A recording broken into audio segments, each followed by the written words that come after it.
Hey, Donna Price here with Visionary Womenpreneurs Radio. And we are kicking off our fourth season with the podcast and have been on hiatus for a while. So I'm thrilled to be back with Visionary Womenpreneurs. Envision with purpose, lead with compassion, strategize to have an impact, take consistent action to make it happen, take on challenges and learn from them, and celebrate successes. This is our fourth season, and I am honored to have Amanda Blackwood with Growth from Darkness as the first guest. Amanda Blackwood is an incredible person. She is an accomplished artist and author of many books I have notes in the show notes for you to access her books, and we're going to talk about some during the interview. She's a public speaker, a podcast host herself, a trauma recovery mentor, and a survivor of human trafficking. A portion of every book sale goes to help fight human trafficking. Amanda lives in Denver, Colorado, with her rescue cats, her supportive husband, who keep her sane. So I want to acknowledge that the topic today, human trafficking, Amanda's going to share her story. And it is hard to listen to. I hope that as you listen, you learn from her experience, but also her resilience, her courage, and her determination to survive. Hopefully the interview I've done justice to. Definitely a challenging topic to talk about, and I'm just so honored that she decided to come and share her story here and be part of Visionary Womenpreneurs. In the show notes, you'll see links to her website. She has some incredible resources there for survivors of trauma, and we talk in the show about that there's many different types of trauma. So I encourage you to visit her website. She also has an incredible podcast that gives additional information and resources. So definitely check all of that out. Go into the show knowing that this is a hard topic, and part of it is hard to hear, hard to listen to, and just so much respect for Amanda with her continued courage to speak out and continue sharing her story. We talk a lot about her book, Custom Justice, which is autobiographical and available on her website as well, and where she shares more about her story in the book. So thank you for listening. Thank you for being a listener of Visionary Womenpreneurs Radio, and I look forward to sharing this episode with you. Amanda, welcome to Visionary Womenpreneurs Radio. I'm so excited to have you here today. Thank you, Donna. I'm excited to be here. You have such an interesting story that I'm excited to share with our listeners, but I wanted to also say that your story gets us to how your business started, and we always start with like what your vision is for your business and making a difference in the world, and you're making a huge difference. So I'm going to start there, and then we're going to go back. Okay. So basically what I'm focusing on these days is something I call growth from darkness, because no matter what your past has said about you, you can still find growth from your own darkness. Trauma lives in our bodies. It becomes a part of our bones and a part of our being. It rewires the way we think and the way we live our lives. And a lot of people get stuck in the trauma reactions or the stages of trauma. And my purpose now is to try and help pull people out of that and to show them by example through my podcast or by my writings that there is a life beyond this trauma and they can be fully productive. They can have these winning, beautiful relationships in their lives. It is absolutely possible, but they need to understand the trauma before they begin that. Awesome. That's incredible.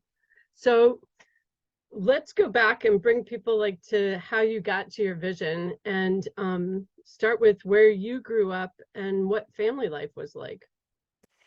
I grew up all over the place. My father was in the military. I was actually born in Germany. Okay. I've moved 43 times in my life, and I am right now 43 years old. So do the math. It's pretty staggering. It's a lot of times. Yeah. I was manipulated and abused as a child. So physically abused by my father, mentally and emotionally abused by my mother, and sexually abused by my brother starting when I was 4. Oh my So God. with all of this going on, my home life when I was really young was really tumultuous. I often tell people that, I faced molestation when I was 4, again at 12, again at 13, again at 15, raped at 17, and then life got serious. So at 18 years old, I was trafficked. Oh my goodness. Okay, so tell us a little bit more about that so that we can then talk about how you overcame the trauma, because that's like incredible. The It's incredible a part of it's a the lot story. already. Yeah, it's definitely a lot. And I hope you put a disclaimer on this one. This might be kind of difficult for some people to listen to. So I was trafficked the first time when I was 18 by a man that I was dating who was more than twice my age at the time. When I got away from him, I found myself in another abusive relationship, which is common for people who grow up in abusive households. You Yes. know, as a kid, you learn that the people who love you and the people who you trust also, on the same hand, hurt you.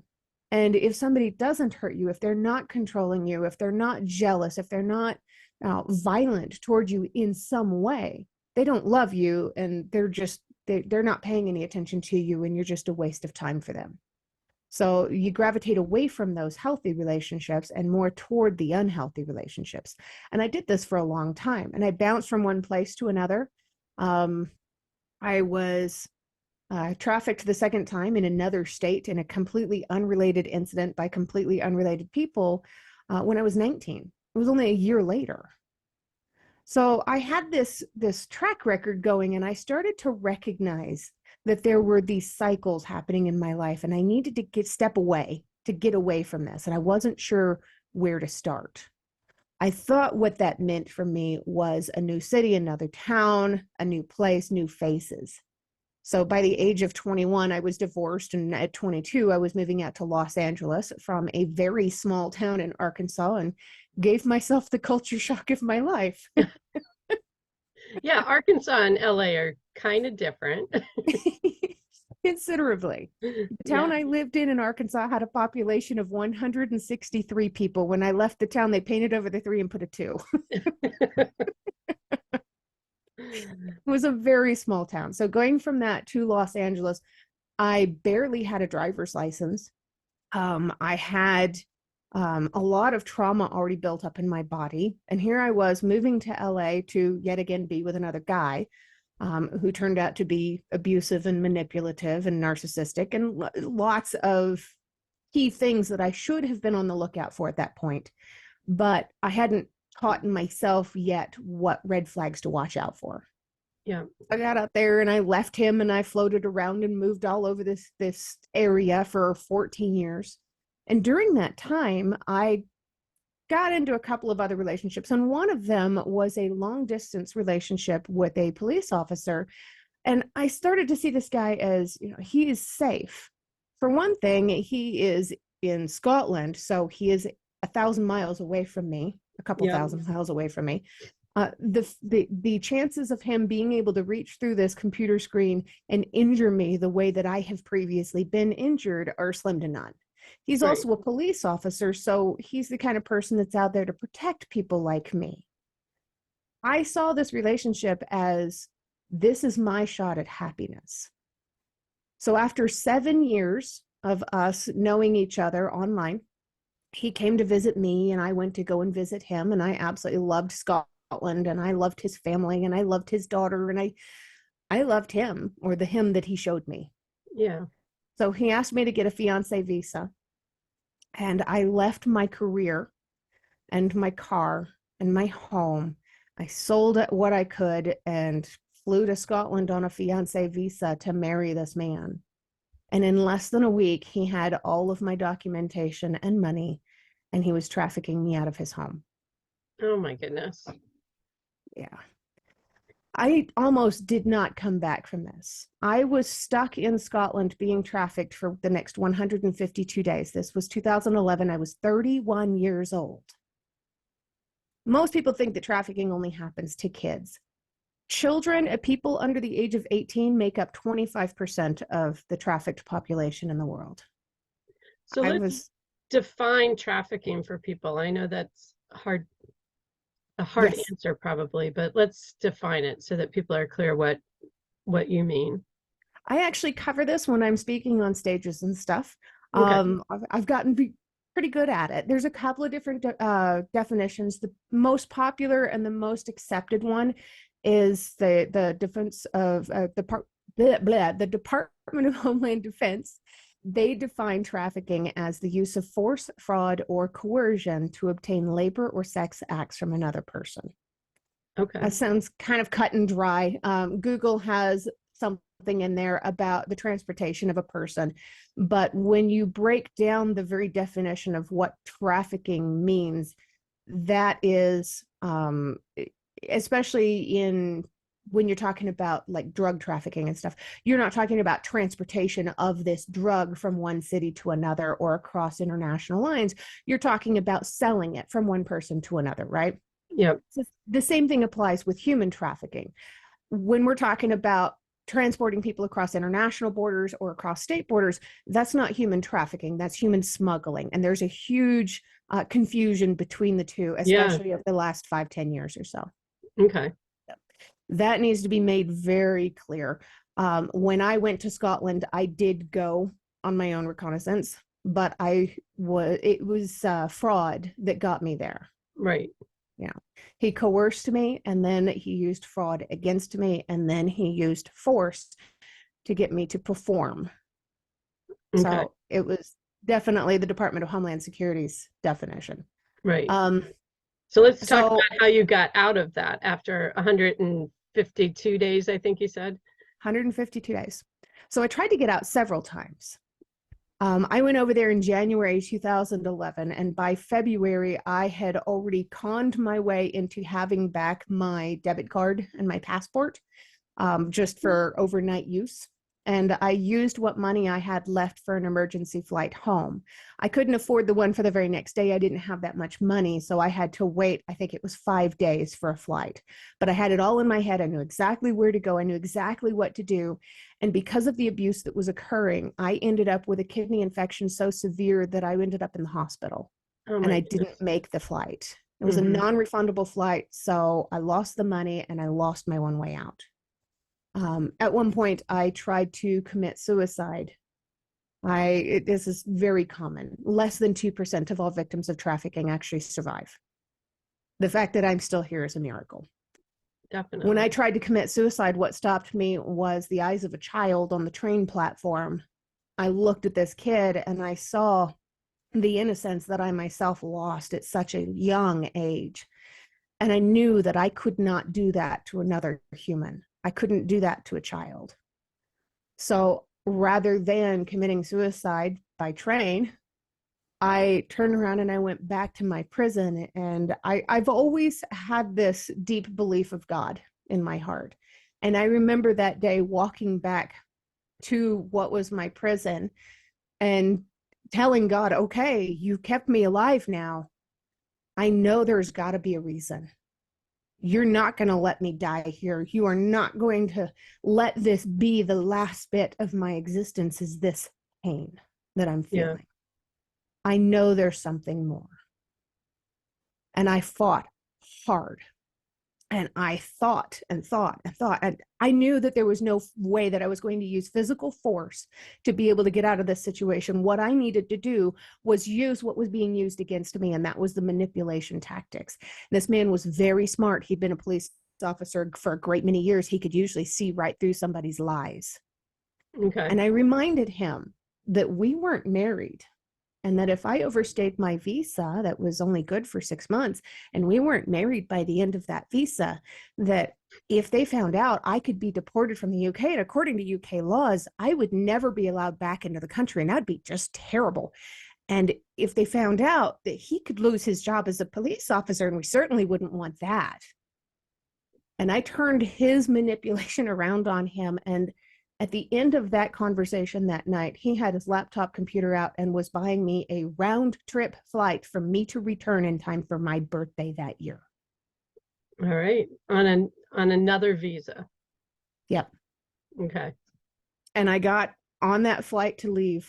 And I remember when I first got to Scotland, I was a nervous flyer. I was a white knuckle person, Yeah. absolutely terrified, hated the thought of long flights, hated turbulence. I was convinced that every bump was going to kill me. And I remember as I was getting on that plane that day, all of that fear was completely gone, because what scared me more was staying back there where he was. This Definitely. was my ticket to freedom. 2 The years later, I became a flight attendant. best flight. It was the best flight to date. Yeah. Yeah. And 2 years later, I became a flight attendant. All right.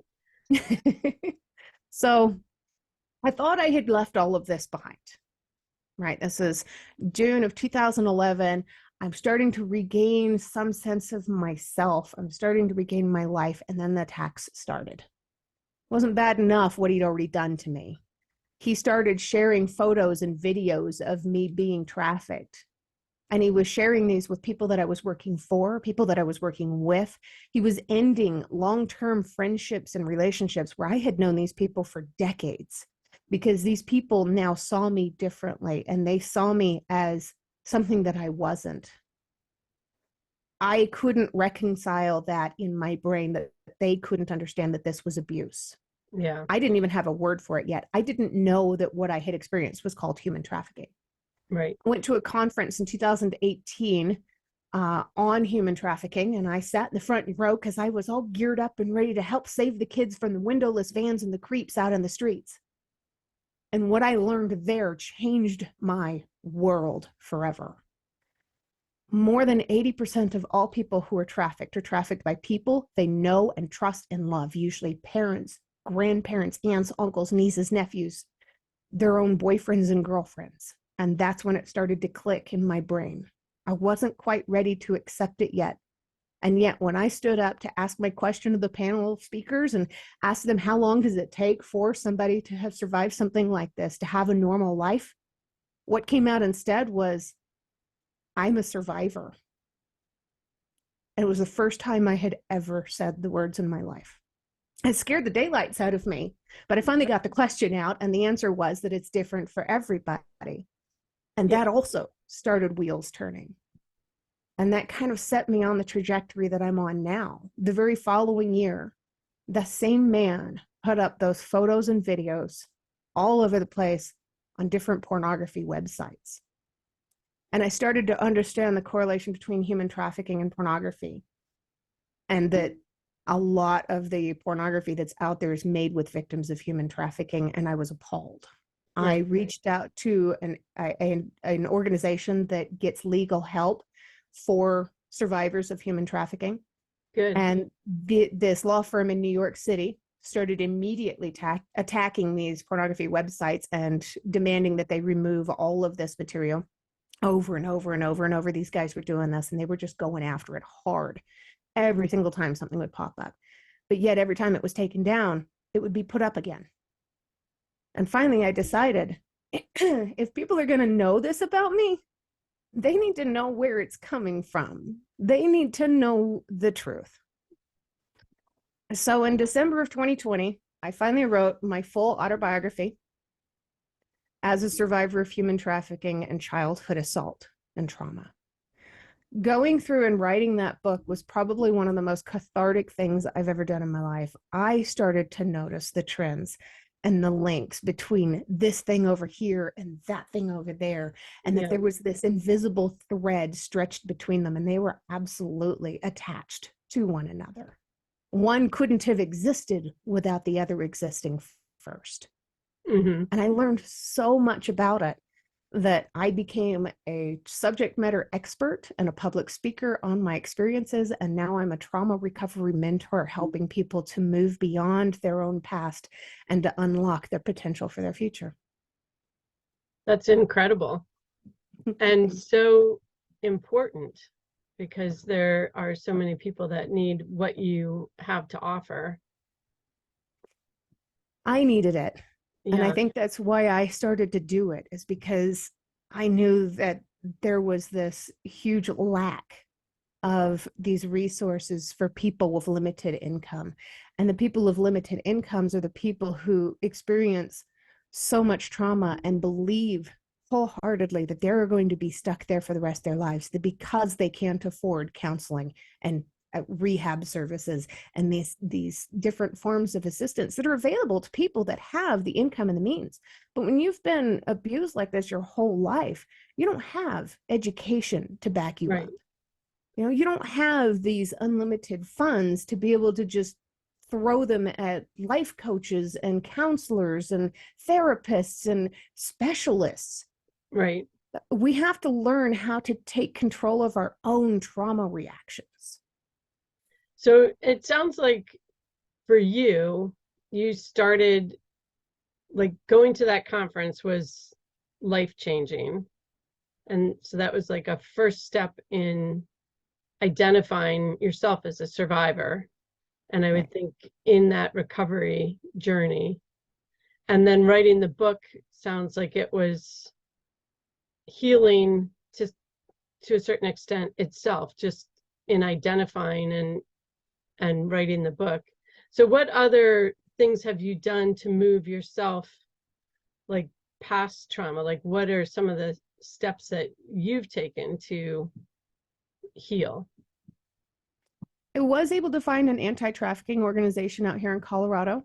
This organization was then able to help me with the counseling and therapy stuff that I personally needed to be able to kind of unlock a last couple of things to get to the process of writing the book. I do mention them in the book. It's a great organization that helps specifically human trafficking survivors, and they just opened up a home for survivors here in Colorado. So they actually have a housing facility for them now. It's amazing. Yeah, definitely. They were hugely helpful to me. The therapist was helpful to me. But definitely the biggest thing for me was writing my entire life onto paper. I can't stress that enough. It is so hugely helpful for people to just write it all down, even if they don't plan on ever publishing the book. I knew I wanted to write this someday, but I had no idea how much detail I'd go into. Yeah. It helped so much for me to understand me. Yeah, definitely. I find for myself and with my clients, writing is definitely a tool that, and like you're saying, you don't have to publish anything, but it's a valuable tool for your own personal well-being to write things down and acknowledge pain or acknowledge successes, or but just to get them down. And I find also sometimes it's a place for, like, helping me remember, Right. like, what I have accomplished or what I have succeeded at, because sometimes you can gloss over with the day-to-day that happens in your life. Right, absolutely. And it's so easy to do that, where you just slip into this frame of negativity where you just keep telling yourself, and it's a form of imposter syndrome, that not only am I not good enough to write this book, but I'm not good enough to do these other things either, because who am I? I'm just some broken thing. When Right. in reality, what we are is incredible human beings who've overcome a lot. And we need to recognize that because other people are starting to recognize that too. Yeah. And Yep. one of the great things that I've recognized in myself in the last couple of years is that when I start feeling like this, I have a little pad of paper on my coffee table and I'll write down, I will focus really hard sometimes and write down just one thing that I am thankful for. And then I will tear that piece of paper off and put it inside a very large flower vase. And on the days where I can't think of anything that I'm grateful for, I dump out the flower vase and I start digging through all that stuff. And I come up with 10 new things that I've never thought of before, just because of that practice of focusing on better things than what it was that I was thinking about. Oh, that's a great one. I write like gratitude journal, like 3 things kind of every day, but I love the idea of putting it in a flower vase. And then, because 3 things in my journal, then you have to like flip back through, like find them or whatever. But Right. having them in the flower vase, my daughter did something like that for me years ago on little sticky notes, and they're all folded and they're in a jar. And I pull them out, and she's like, I love what, something that she likes about me, or thank you about me, and kind of a similar idea, and it's inspiring. But I love your idea of doing that. Thank you. So the one book, I think you have more than one book. I have 12 currently, So all since writing, 2018. that's amazing. So the one book is your life story, and the other books, tell us about the other books that you have. Currently, I'm working on the Growth from Darkness series. This is a 4-book series. The first book just came out last month. It's called The Stages of Trauma, and it's kind of to help guide people through and to understand where they are in the stages of trauma, which start out as denial, anger, bargaining, depression, and then acceptance. The second book in the series is going to be going through trauma reactions, what their long-term consequences are, and how we fight back against them. This is mirroring a podcast that I currently have going called Growth from Darkness 2. The third book in the series is about setting up and keeping healthy boundaries. And the fourth book is actually for the outliers of this event that has taken place. It's about supporting the survivors. So if somebody is a trauma survivor and they don't know how to tell a loved one, this is what I need from you, this book is kind of a stepping stone for them to start to understand what it is that has happened to the person that they love and how to support them best. Those should all be out by the end of this year. I also have other books that go into some details of some of the other stuff that I experienced in my abuse and my upbringing that are barely touched on in my autobiography, but it doesn't go into a lot of detail. So those 3 are The Miller Miles. It's a true story of dishonest revenge. The Shack in the Woods, which is about overcoming a drug addiction when I was 15 years old. My mother put me on these drugs illegally when I was 4. And the third one is Detailed Pieces of a Shattered Dream. It goes into details of, at the time of writing the book, what I thought was my first experience with trafficking. It turned out it was actually my second. I wasn't familiar enough with trafficking at the time to understand that the first experience was more than just abuse. Okay. I also have a book of poetry called Twisted Fate. I have a book of all the funny stuff that happened my first year on the job as a flight attendant called 30 Synchronized Woodpeckers, which the title is explained in the first chapter, and it's hilarious. I actually drew all the cartoons and everything inside that book myself too. I'm very proud of that. Awesome. And I finally have my first historical fiction book, came out last year in June. It's called The Road We Left Behind, and it's based on my grandmother's love of her life was not my grandfather. So the family wasn't happy when this book came out. But my grandmother, she was a bit of a daredevil, a wing walker, a tightrope, part-time tightrope trapeze artist. She was incredible, but she overcame so much in her own life to be able to have a little piece of happiness with my grandfather. At the very end of her life, there was a letter that came in. And when that letter came in, my mother told me about it. And that one letter is what inspired this entire book. So it really is based on her and inspired by her true story. Oh, wow. Okay. And what was the name of that book again? That one is called The Road We Left Behind. Okay. And So it's got a real life murder mystery in it. ooh. Well, that's fun. I write books too, and I have a lot of business books, but then I had fun over the pandemic. I wrote a children's book. So it's fun to like go out of your typical genre and Yes. do something different. And so And that's great. it's so strange that every book that I've published so far, except for that one, has been nonfiction. Typically, I have always written fiction. I just didn't have the courage or the belief in myself to start trying to publish them. Yeah. So I've got this whole long series of historical fiction mystery novels that I've been working on, and I'm looking forward to seeing these start popping up in stores soon too. Yeah, that's exciting. So can you read a passage from one of your books for our listeners? Sure. I still have this one handy, so if people want to know a little bit more about what it means to be a survivor, I can do that. Awesome. Instead of a blackout drunken stupor, I found myself blocking what I could from my memory because of my inability to fully process it all. I was determined not to feel anything. I couldn't let myself feel it, or else that would mean it had actually happened, and that would mean that I had been turned into a prostitute. The man gave Richard money after Richard had taken my dress off of me. He wanted to see what he was paying for, I guess. Part of me broke inside. With all I had already been through, surely this wasn't worse than all that, was it?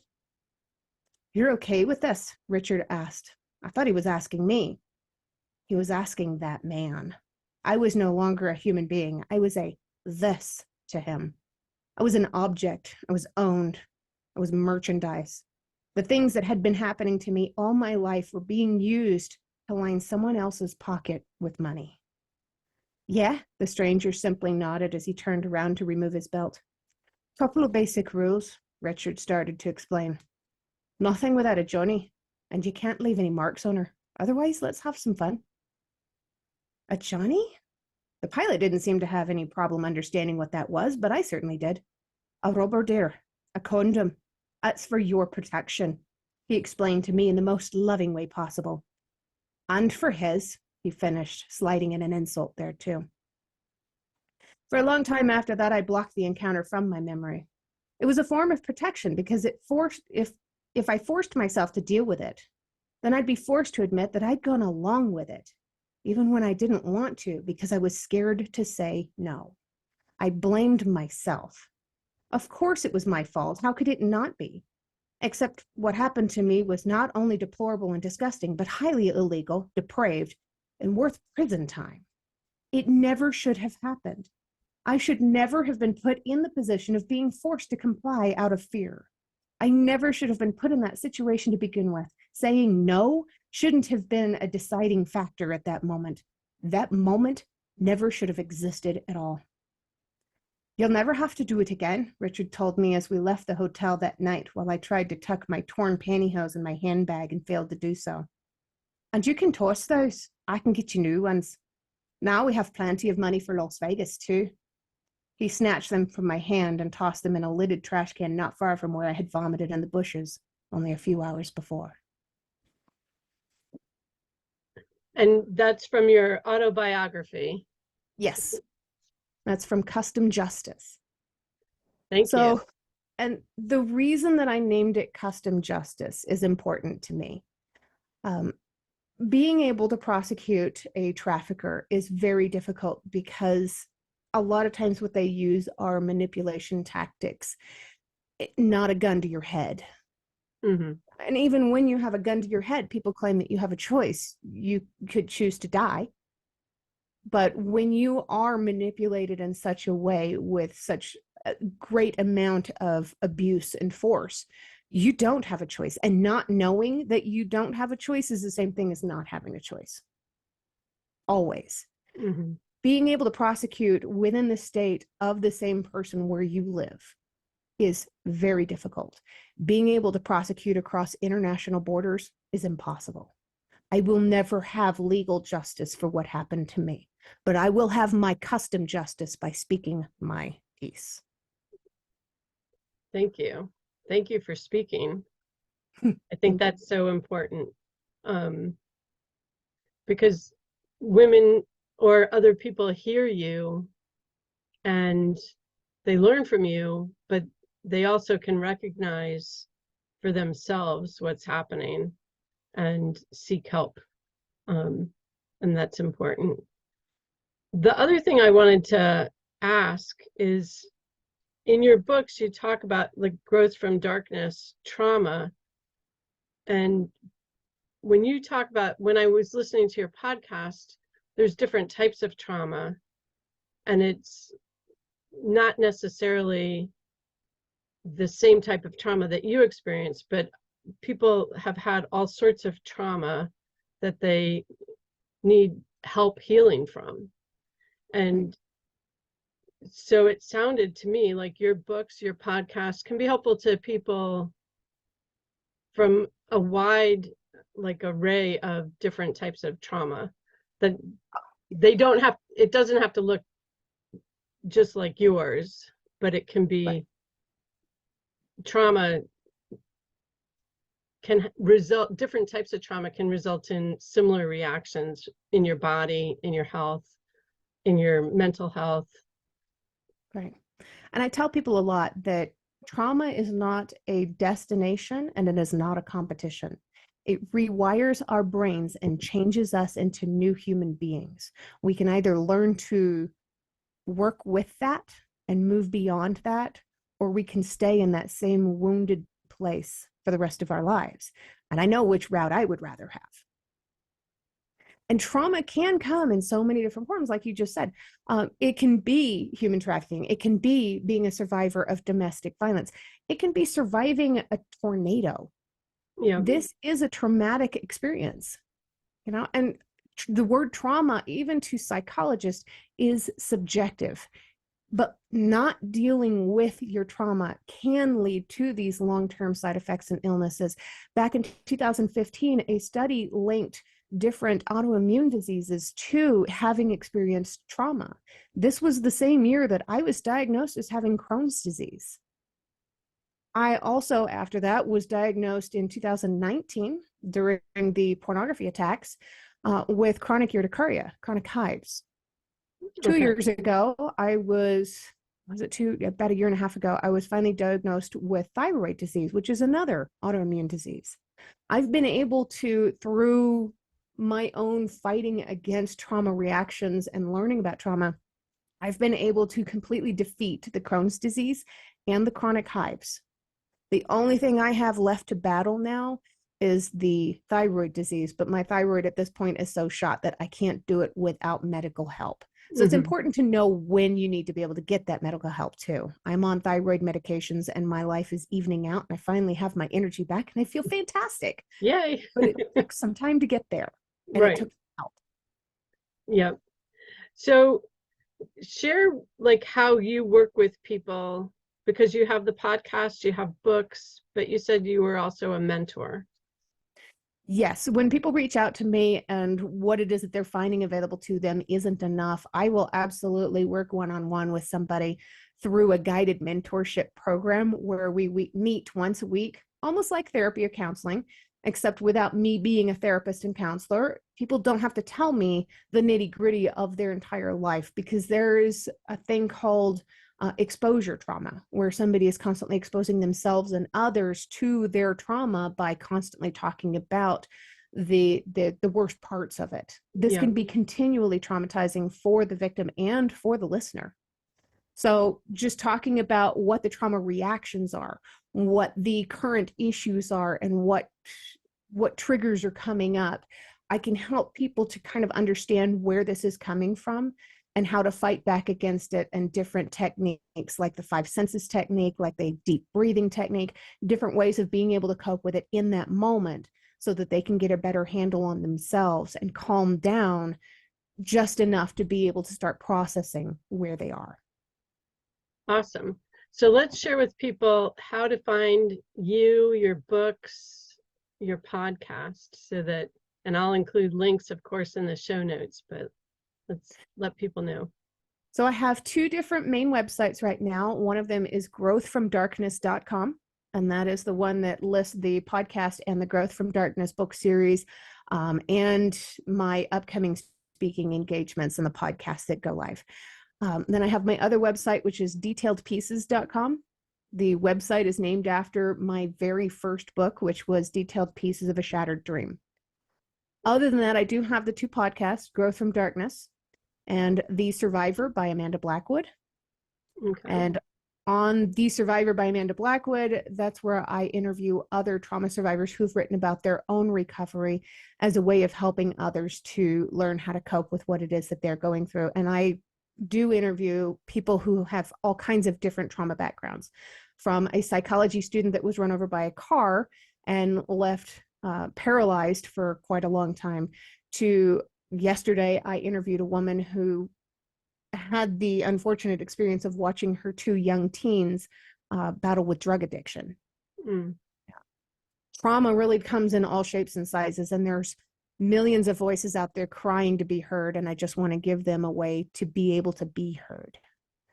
Awesome. Yeah, it definitely can look like many different things. And I think so important to not negate that there was trauma. And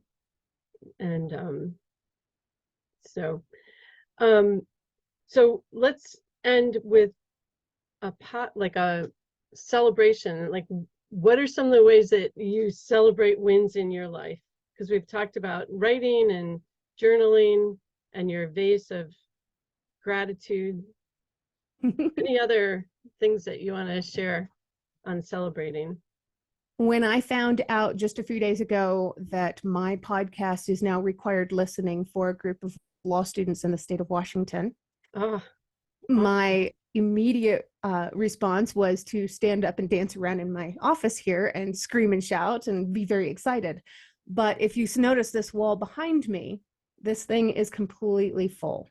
This is all a huge collection of 1940s antiques that I wear and use at the 1940s ball every year.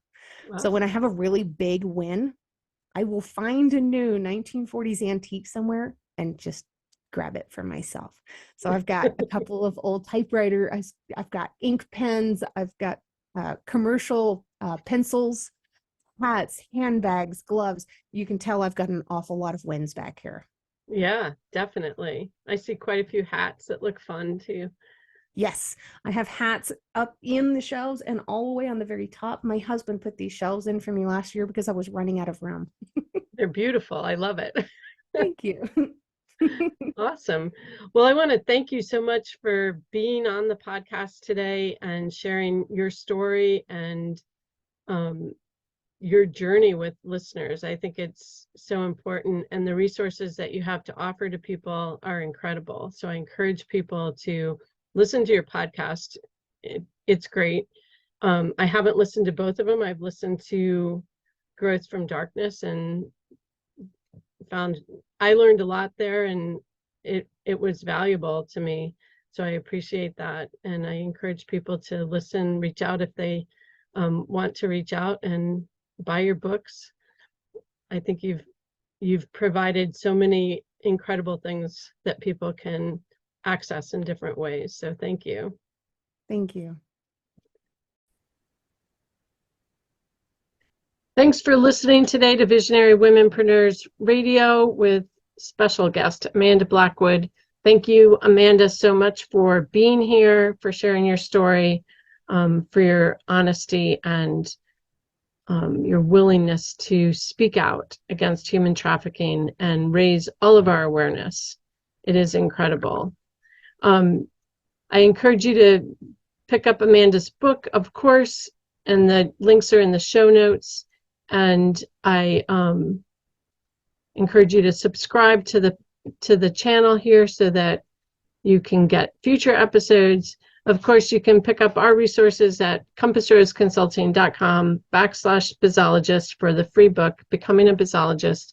And I look forward to seeing you on the next episode. Take care, make things happen in your business, continue to impact the world and make it better.